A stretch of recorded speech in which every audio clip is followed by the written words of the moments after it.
प्रमुख नाफी अधिकृतज्यूलाई उहाँले चाहिँ कपिल वस्तुमै शिवराज महादेव नगर कपिल वस्तुमा यति धेरै जग्गाहरूको यो जग्गा धनी परमार पूर्ज बाँड्नको निमित्त ठुलो योगदान गर्नुभएको रहेछ। उहाँलाई धेरै धेरै धन्यवाद। र यस कार्यक्रमलाई समापन गरिदिनु हुन आफ्ना भनाइहरूसहित समापन गरिदिनु हुनको निमित्त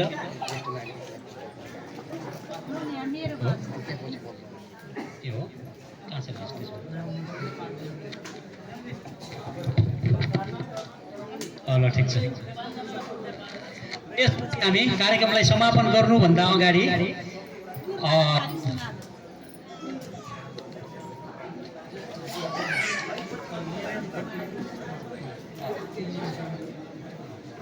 हामीले एउटा प्रतिनिधिमूलक रूपबाट 5 जना ज्येष्ठ नागरिकहरूलाई यो यही मञ्चबाटै यो परमार पूर्जा जग्गा धनी परमार पूर्जा वितरण गरेर उद्घाटन गर्छौं। त्यसपछि चाहिँ यो विधिवत रूपमा चाहिँ यो प्रारम्भ हुन्छ र हाम्रो यो अनौपचारिक कार्यक्रम सम्पन्न भइसकेपछि हाम्रो नापी टोलीहरूले चाहिँ यहाँ उपस्थित भएकोहरूलाई चाहिँ क्रमशः बाँड्दै जाँदै हुनुहुन्छ। अब आजबाट यो सुरु हुन्छ र यो निरन्तर चलिरहन्छ। भोलि खरेन्द्रपुरमा भन्ने कुरो छ र अहिले वडा नम्बर 1 का मणिराम थारूज्यूलाई यो जग्गा धनी परमार पूर्जा लिनको निमित्त म हार्दिक अनुरोध गर्दछु। र वितरण गर्नको निमित्त हाम्रो नगर प्रमुखज्यू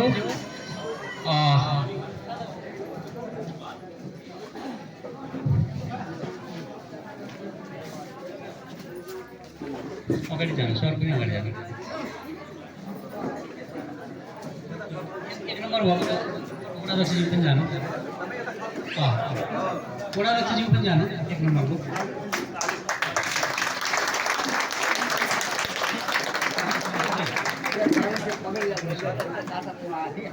यसै गरी वडा नम्बर 6 का जियाउल्लाह धोबीज्यूलाई म परमार पूर्जा लिनको निमित्त म हार्दिक अनुरोध गर्दछु। वडा नम्बर 6 जियाउल्लाह धोबी। खाजा पनि पाउने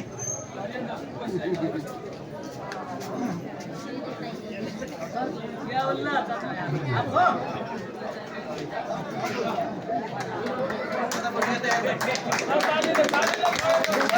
तालीले स्वागत गर्नुहोस्। र यसै गरी वडा नम्बर 8 का बद्री अहिरज्यूलाई म यो मञ्चमा जग्गा धनी परमार पूजा लिनको निमित्त म हार्दिक अनुरोध गर्दछु।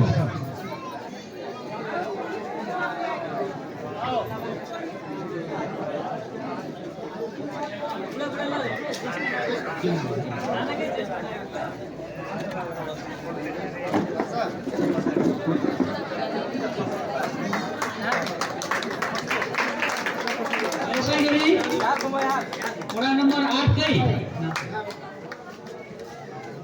रईस मोहम्मद मुसलमानज्यूलाई पनि मञ्चमा आउनको निमित्त म हार्दिक अनुरोध गर्दछु। रईस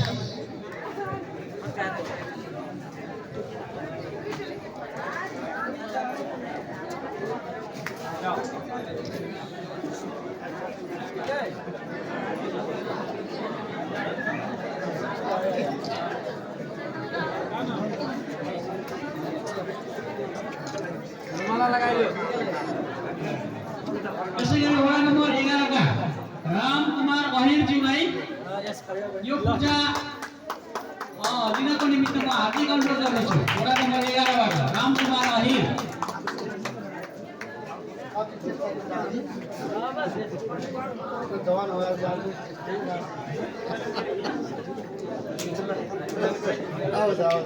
यसै गरी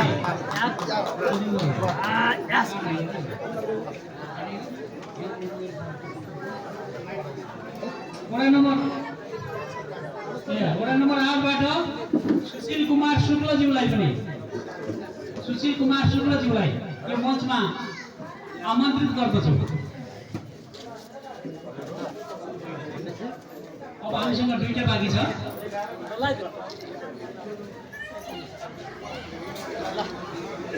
वडा नम्बर 6 बाटै इरावत फकीरज्यू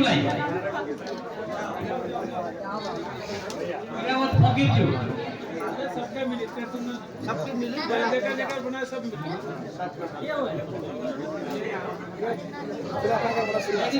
यसै गरी वडा नम्बर 6 का रामबहादुर कुर्मीज्यूलाई पनि म आमन्त्रित गर्न चाहन्छु। रामबहादुर कुर्मी वडा नम्बर 6।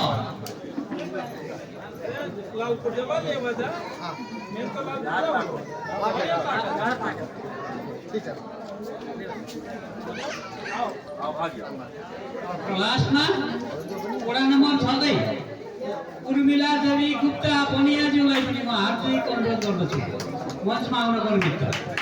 उर्मिला देवी गुप्ता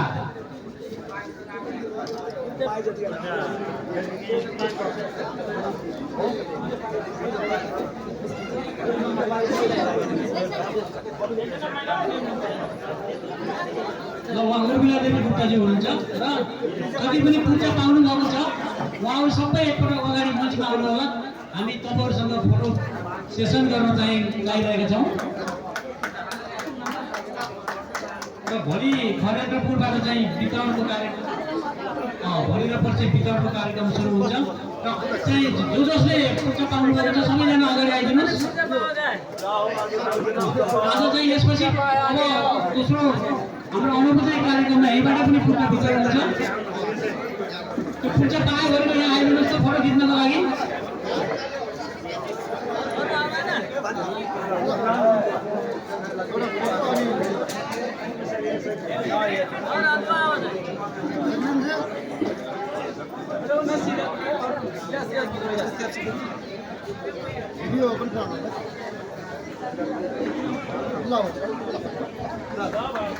धन्यवाद यहाँहरू सबैलाई धन्यवाद, हामी सबैलाई धन्यवाद एउटा अविस्मरणीय क्षणको लागि।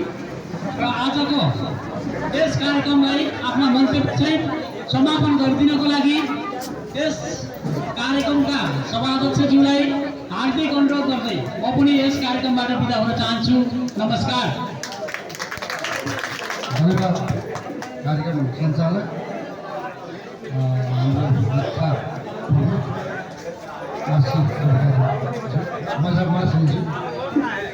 आज यस कार्यक्रम गाउँ ब्लक जग्गा कार्यक्रमका जिल्ला मन्त्रालयका प्रमुख जिल्ला भण्डारीज्यू, सुराज नगरपालिकाका प्रशासकज्यू, वडाध्यक्षज्यूहरू, शाखाका प्रमुखज्यूहरू एवं उपस्थित सम्पूर्ण मेरो आदरणीय नगरवासी सबैलाई नमस्कार। आज जुन सुराज नगरपालिकाका वडाहरूमा जुन ब्लकको जग्गा जुन कार्यक्रम छ, सर्वप्रथम त मैले पहिला नापिका टोलीलाई धन्यवाद दिन चाहन्छु। विशेष गरेर जनजीलाई धन्यवाद दिन चाहन्छु।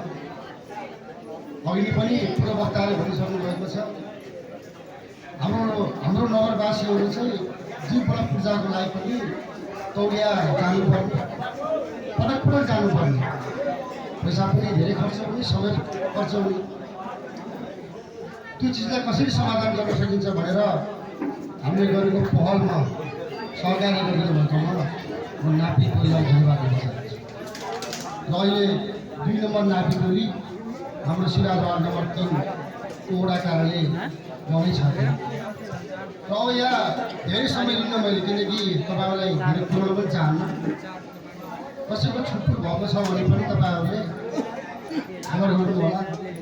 यो टोलीले लगभग सुराज नगरपालिकाको 2 ब्लक जग्गाको सबैजना पूजा बाँडेर जाने भन्ने अभियानमै छौँ हामीहरू। त्यस कारणले गर्दा कोही छुटेको हुनसक्ला। हिजो पनि मलाई धेरैले मेसेज गर्नुभएको छ, अझै भाइ हामी भनेर सम्बन्धित वडाध्यक्षहरूलाई तपाईँहरूले यो कुरा भन्नु होला। र मैले यही उपस्थित सम्पूर्ण वडाजीलाई भन्न चाहन्छु, यो विषयमा तपाईँहरू एकदमै जसरी लाग्नुभएको छ अझ बेसरी लागिदिनु हुन तपाईँलाई म अनुरोध गर्न चाहन्छु। अब यहाँ सुकुमवासीको कुन कुरा आउँछ, भूमिहीन सुकुमवासी, दलित सुकुमवासी, सुराज नगरपालिकाको आधिकारिक धारणा छ सुकुमवासी समस्यालाई सुराज नगरपालिकाले समाधानको निम्ति आफ्नो पहल गर्नेछ भन्ने धारणा मात्रै पनि नीति कार्यक्रममा राखेका छौँ। धेरै त्रसित हुनुहुन्छ हाम्रा सुकुम्बासी आफू बहिनीहरू। अस्ति नेपाली सेनाहरूलाई बस्दै गर्दा मलाई लाग्छ 150वटा भन्दा बढी फोन आयो। नेपाली सेना किन आयो? तपाईँहरू निश्चिन्त के कुराले हुनुहुन्छ भने सिराज नगरपालिकाले डोजर लाउन दिनेवाला छैन। हामीले स्पष्ट भनेका छौँ, नगरवासी, भूमिहीन सुकुम्बासी, दलित सुकुम्बासीलाई पहिचान गरौँ, एफआई स्थानमा पूर्ता वितरण गरौँ र त्यो विषयमा सिराज नगरपालिकाले खटेर काम गर्नेछ। र अहिले हाम्रो त्यो नगद सङ्कलन पनि सबै भइसकेको कुरा पनि तपाईँलाई जानकारी गराउन चाहन्छु। अहिले भर्खर पनि हाम्रो जनतासँग कुरा भइरहेको छ।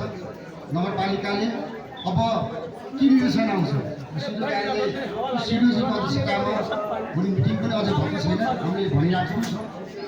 निर्देशन के आउँछ त्यो किसिमले सिराज नगरपालिकाले आफ्नो अभियानलाई तत्त्वमा बसेर तपाईँ भन्न चाहन्छु। जस्तो हामीले वनगट्टी पनि नपाइसकेका छौँ, हल्ला नगरको 55% नपाइसकेका छौँ। त्यसमा पनि हाम्रो ठुलो वादविवाद भयो। डिमार्केसनमा वन छ, वनको जग्गा नाप्न मिल्दैन भन्ने कुरा आयो। त्यसमा पनि हामीलाई जनताले धेरै सहयोग गर्नुभयो। आज हामी त्यो जग्गा पनि नपाउन सफल भएका छौँ। अब हाम्रो स्पष्ट कुरा के हो भने सुकुम्बासी बस्ने गाउँ, सुकुम्बासी यदि नम्बरी जग्गामा बस्ने त सुकुम्बासी भनिसक्यो। सुकुम्बासी बस्ने भनेको जङ्गलमा हो। त्यस कारणले गर्दाखेरि अब त्यस्ता कुनै बाधा अर्चना यो सरकारले नल्याओस्। वास्तविक सुकुम्बासीलाई लाल पूजा दिएर त्यो कार्यकर्ता बनाउने डन्डा लिएर हिँड्नेवाला जो परम्परा हिजोदेखि थियो त्यसको अब यो सरकारले अन्त गरोस् भन्दै तपाईँहरूलाई शुभकामना दिँदै र भोलि पर्सि हजुरको वार्ड नम्बर 3 मा पनि वितरण छ। त्यहाँ कोही छुट्टो भएको छ नातिनेवाला त्यो भोलि पर्सि पनि नभ्याउनेले पनि पछि तपाईँले पाउनुहुन्छ भन्दै तपाईँलाई शुभकामना दिँदै यो कार्यक्रम समापन भएको जानकारी गर्छु। धन्यवाद। नमस्कार।